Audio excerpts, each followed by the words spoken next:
Hello à tous, c'est Julien Reynard d'Investir.us. Je suis ravi de vous retrouver pour cette nouvelle vidéo concernant l'immobilier aux États-Unis. Alors aujourd'hui, je vais vous donner les premières clés pour que vous sachiez si vous pouvez obtenir un financement immobilier en tant qu'étranger aux États-Unis. Allez, c'est parti!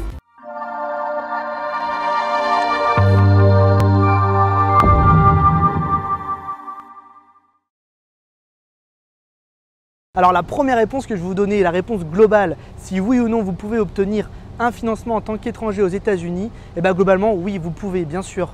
Alors ça va dépendre déjà, la première chose, de l'État où vous voulez investir et de l'actif dans lequel vous voulez investir. Les banques vont déjà ne pas prendre des risques sur des États, des régions ou des quartiers qu'elles considèrent à risque, qui ont été marqués par le passé au fer rouge à cause d'un nombre de saisies trop importantes, notamment liées à la crise subprime.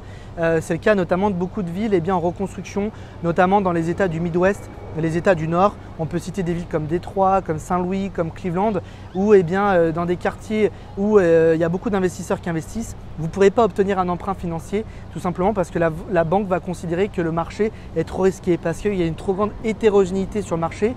Et donc, en fonction des comparables que la banque va demander, parce qu'elle fonctionne en comparable, on reviendra là-dessus un peu plus tard dans la vidéo, en fonction de ce que la banque va vous demander, elle va voir que les prix de vente autour de votre bien sont très différents.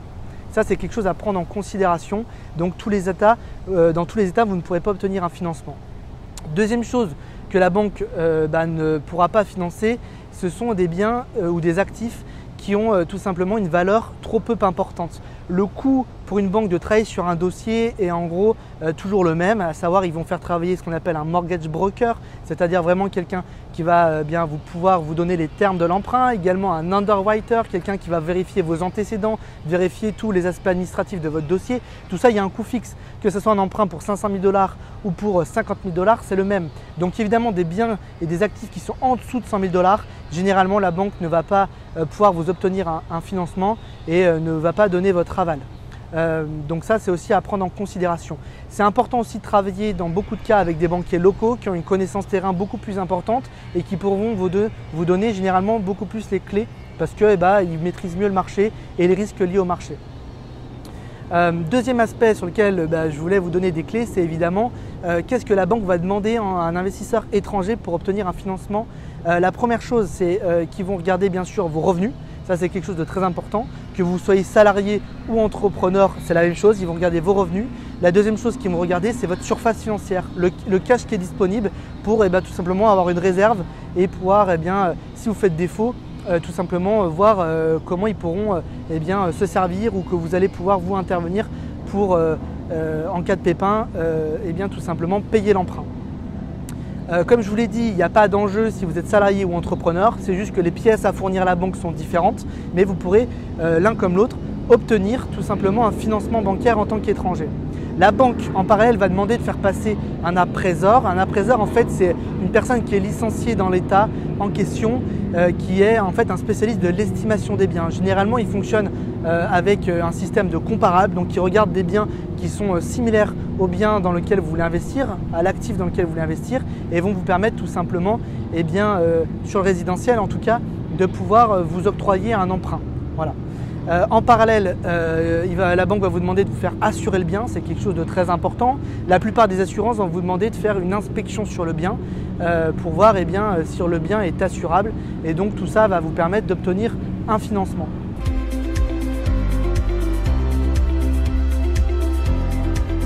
Alors pour vous donner une idée des taux également que vous pourriez obtenir, il faut savoir qu'entre l'Europe et les États-Unis, il y a une très grande différence sur les taux. Je vais vous donner une idée du taux actuel moyen qui date de novembre 2020. On était environ à 2,87% pour un emprunt pour une résidence aux États-Unis, d'accord? Donc sur un emprunt sur un bien résidentiel. Évidemment, c'est beaucoup plus haut que ce qu'on peut avoir en Europe, puisque je sais qu'à peu près à la même période, on est autour de 1% en Europe. Malgré tout, on est parmi les taux les plus faibles en ce moment aux États-Unis. Ça, c'est quelque chose à prendre en considération. Je peux aussi vous donner un exemple personnel sur un bien immobilier que j'ai acquis en Floride. Entre le moment où je l'ai acquis, c'est environ en juin 2019 où j'ai eu un taux à 4,5%. J'ai fait refinancer un an après le bien parce que les taux ont énormément diminué. J'ai obtenu un taux d'emprunt de 2,6% sur 30 ans. Donc c'est la moyenne aux États-Unis. On propose généralement un emprunt sur 30 ans, ce qui peut paraître long. On peut bien sûr diminuer cette durée. Et dans ce cas-là, le taux généralement est meilleur aussi. Si vous empruntez sur 20 ans ou sur 15 ans, les termes seront meilleurs. C'est quelque chose aussi à prendre en considération. Alors on parlait là d'emprunt résidentiel.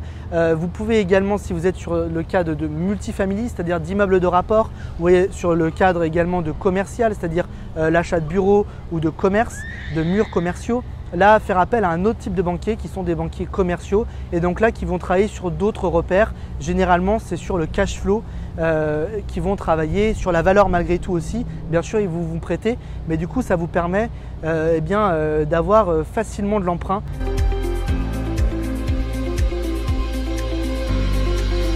Ce qu'on appelle le cash out aux États-Unis, c'est tout simplement que vous avez acheté un bien en cash. Donc ça peut être vrai notamment sur un portefeuille de biens, sur les marchés qu'on a évoqués au début de la vidéo, notamment sur des marchés plus à risque comme Cleveland, comme Détroit, comme Saint-Louis, où vous pouvez sur un lot de biens faire ensuite un cash out, c'est-à-dire vous faire refinancer par la banque qui va mettre un crédit hypothécaire sur votre bien ou sur votre portefeuille de biens et donc en contrepartie vous aurez un emprunt et vous ressortirez votre cash dont vous pourrez faire normalement ce que vous voulez, à moins qu'il y ait un terme dans le contrat qui vous demande de réinvestir dans des biens similaires.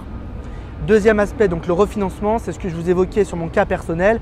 Vous obtenez un financement, derrière, vous voyez que les taux ont beaucoup évolué, vous faites refinancer et donc vous obtenez un meilleur taux. À chaque fois, il faudra malgré tout faire un closing avec un notaire, une title company, tout simplement, et donc vous aurez des frais qui seront liés à ça. Il faut le prendre en considération.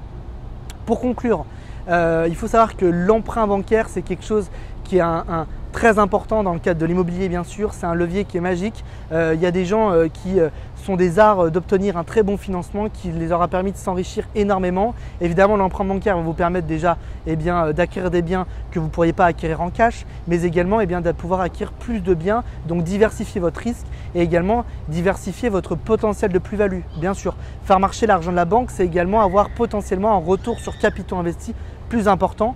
Parce que généralement aux États-Unis, l'emprunt, le taux que vous allez obtenir est bien inférieur au taux le rendement que vous pourriez avoir sur le bien. C'est vraiment quelque chose de très intéressant et quelque chose, encore une fois, qu'il faut vraiment considérer et que je sollicite énormément. Sur toutes les constructions que l'on fait en Floride, nous sur la côte ouest à Port-Charlotte, on obtient pour tous nos clients des emprunts. Tous nos clients les ont obtenus. Alors évidemment avec des termes différents en fonction tout simplement de leur situation personnelle, de leur profil. Plus vous allez en montrer aux banquiers, plus vous allez montrer de garantie, une surface financière large, plus les termes seront intéressants évidemment. Si cette vidéo vous a plu, bien sûr, n'hésitez pas à vous abonner, n'hésitez pas à liker. Et puis si vous avez un projet d'investissement immobilier aux États-Unis, une seule adresse, contact@investir.us ou directement en description, vous avez un lien où vous avez juste à cliquer dessus et nous soumettre votre projet d'investissement immobilier. À bientôt, bye bye.